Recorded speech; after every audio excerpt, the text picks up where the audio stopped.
Hello guys, Colonel Ninny here. There's only one way to say it: winter navigation sucks. With boring, featureless terrain like the Moscow map, it's difficult enough to figure out where you are in the summer. Winter operations present a whole different problem. And trying to get home from a mission, even for an expert player, can be quite a challenge. The general rule is to fly as high as possible, which will give you a much better view of the world below and make it easy for you to identify landmarks on the map. By far the easiest map to navigate on is the Kuban map. So in this scenario we are on a popular multiplayer server, but the reality is we're not on a beach on the Black Sea in the middle of the summer. We are stuck in the middle of a frigid, frozen wasteland with millions of other poor bastards. And my humanitarian mission today is to warm a few of them up with high explosive.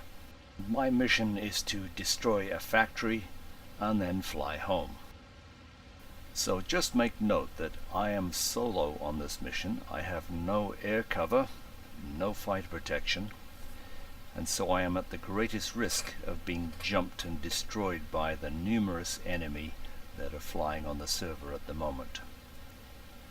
On completion of my bombing run, I will be at low altitude at relatively low speed, which puts me at a distinct disadvantage from an energy perspective. I see no anti-aircraft threats on the ground, so I plan my attack. To conserve my energy, I plan my bomb run from east to west. This means I don't have to turn around, and the energy that I do have is carrying me home in the right direction as quickly as possible. This reduces the time at which I may be attacked over the target. I will take note of the time I drop my ordnance. So I line up, drop the ordnance, start a shallow climb, and look back to see if I hit my target. My next task is to gain as much energy as possible and to get home without being attacked.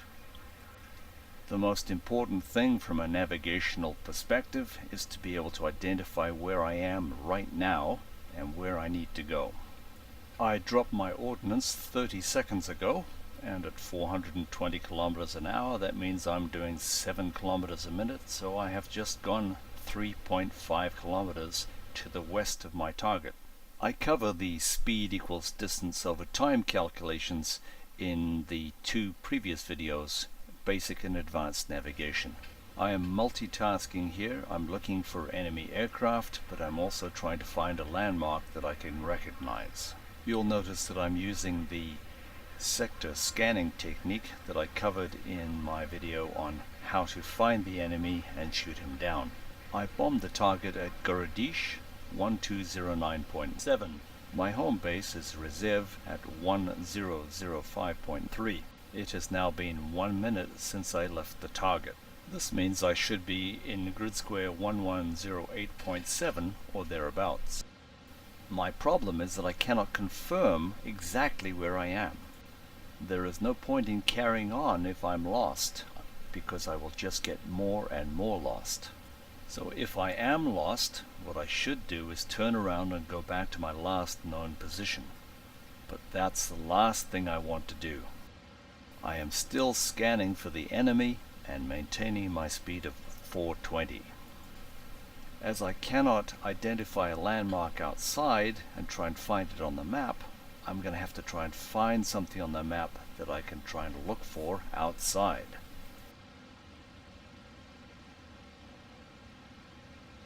I pull the nose up to see if there's something that I can identify behind me that I might have missed.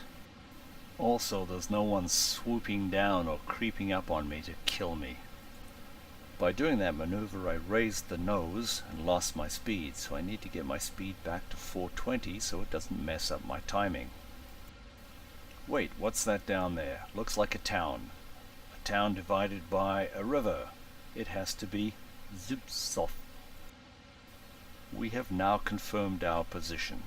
So when we get a beam the town, we will take another time, and if we get lost, we can return to this location because it is our last known position.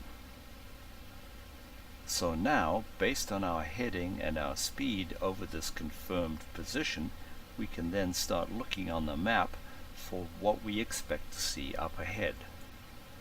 Now I know where I am and where I'm going, I can take a lot more time to look around for enemy aircraft.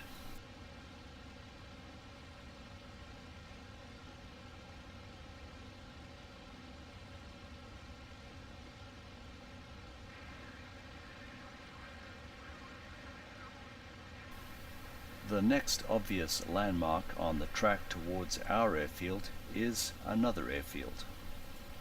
Located at 1106.6. You can see it down there off the left wingtip. And once again we can take the time here, and this will be our last known position. So what are we looking for next?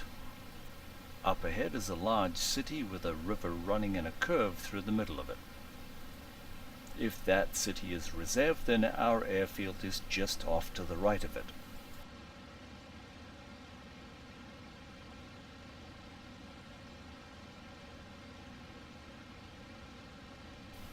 Just because we're almost home doesn't mean we should relax.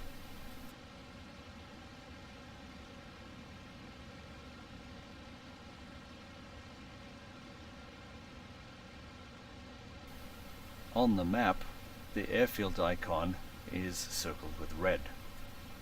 This means the airfield is under attack, or at least there are bad guys in the area.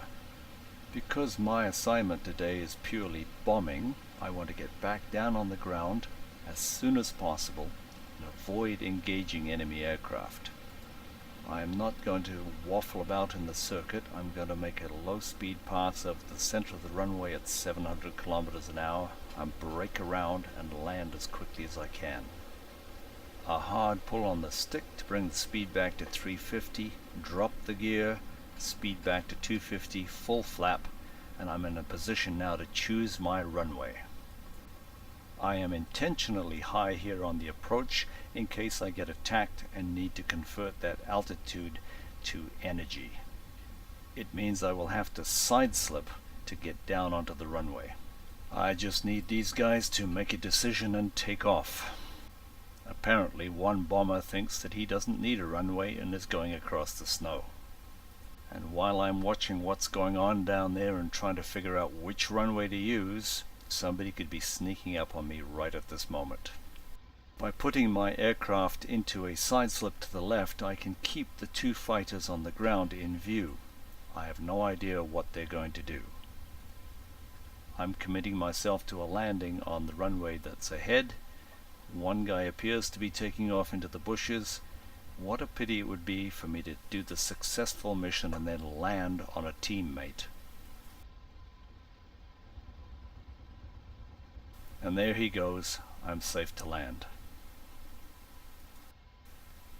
And just in time, because look up ahead, there's a dogfight going on and I'm not involved. There's a lot more to learn about flying, navigating, and surviving, so why don't you check out some of my other videos. Thanks for watching, guys. As always, if you've enjoyed this video, found it helpful, please like it or subscribe. Or if there's another topic you'd like me to cover, please